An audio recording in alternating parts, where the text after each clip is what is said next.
Hello guys, రీసెంట్గా నేను visit చేసిన గ్రాండ్ వెడ్డింగ్ రిసెప్షన్ ఫంక్షన్ ఇది మెట్రో కన్వెన్షన్ హాల్లో జరిగింది, విజయనగరం. చాలా పెద్ద ఫంక్షన్ హాల్. అసలు రాగానే ఇలాగా bride and braid groom entry అయితే చాలా బాగా జరిగింది. నెక్స్ట్ ఇంకా లోపలికి వెళ్ళిపోయాము. తిరుమలల్లి బావ వాళ్ళ చెల్లి. అసలు ఫంక్షన్ హాల్ అంటే అదిరిపోయింది. అసలు ఒక ఎంత పెద్ద ఇంద్ర భవనంలా ఉందో. అసలు డెకరేషన్ అండ్ ఎవ్రీథింగ్ అసలు అలా చూస్తూ ఉండిపోతాము. అన్ని న్యాచురల్ ఫ్లవర్స్ తో చాలా బాగా చేశారు. బ్యాక్గ్రౌండ్ లైవ్ ఆర్కెస్ట్రా పెట్టారు, చాలా బాగుంది. ఆ బీజిఎం అసలు ఆ ఫీల్ ఎంత బాగుందో. స్టేజ్ పైన ఫోటో కోసం చాలా మంది వెయిటింగ్. లాస్ట్ కి మా నారాయణం ఫ్యామిలీ కూడా ఫోటో తీసేసుకున్నాము.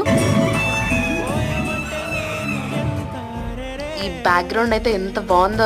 అసలు ఒకదాన్ని మించి ఒకటి ఉన్నాయి బ్యాక్గ్రౌండ్స్. చాలా బాగుంది. నెక్స్ట్ వీడియోలో పోస్ట్ చేస్తాను. ఇంకా ఫుడ్ విషయానికి వస్తే చాలా కౌంటర్స్ ఉన్నాయి. చాలా snacks and sweets and tiffins, biryanis, main course, salads, fruits, ఇంకా చెప్పడానికి మాటలు లేవు. మొత్తానికి రిసెప్షన్ సూపర్ గా జరిగింది. నెక్స్ట్ వీడియో కోసం లైక్ అండ్ సబ్స్క్రైబ్.